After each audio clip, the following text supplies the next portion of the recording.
नमस्कार मित्रांनो, ज्योतिबा मंदिर यांची आजच्या दिवसाची पूजा बघा किती छान अशी केलेली आहे. साईडला फळं वगैरे लावलेले आहेत. आपला ज्योतिबा देव एकदम मस्त असा मनमोहक दिसत आहे. त्याचबरोबर तुम्ही जर पुढं बघितलं असा तर 56 भोग इथं मंदिरामध्ये ठेवले गेलेले आहेत आजच्या दिवशी.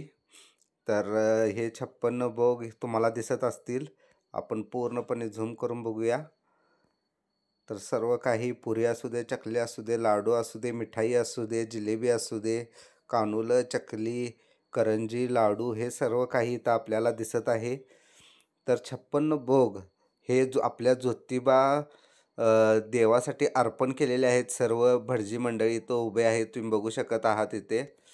तर छान अशा प्रकारे हे सर्व काही आहे आणि इथं ते देवासमोर ठेवलेलं तुम्हाला दिसत आहे. इथं देवाचे पुजारी पण बसल्यात आणि हे जे काही आहे तर एक मनमोहक असं दृश्य आहे हे आपल्यासाठी.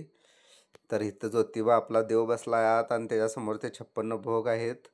आणि ज्योतिबा मंदिरमधील आजच्या दिवशीचा प्रसाद जर बघितला असा तर केळीच्या पानावर तर छान असे त्या जे सर्व प्रकारचे म्हणजे असलं तुम्हाला कुठंच बघायला मिळणार नाही.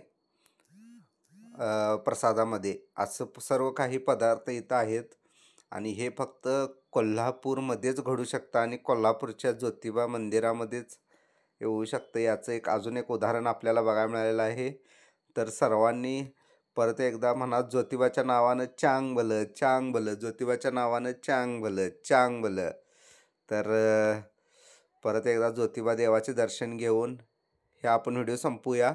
आणि जर तुम्हाला हा व्हिडिओ आवडला असेल तर लाईक करा, सबस्क्राईब करा. सबस्क्राईब केल्यामुळे इथून पुढचे व्हिडिओ पण तुमच्यापर्यंत पोचले जातील मित्रांनो. तर जय हिंद, जय महाराष्ट्र.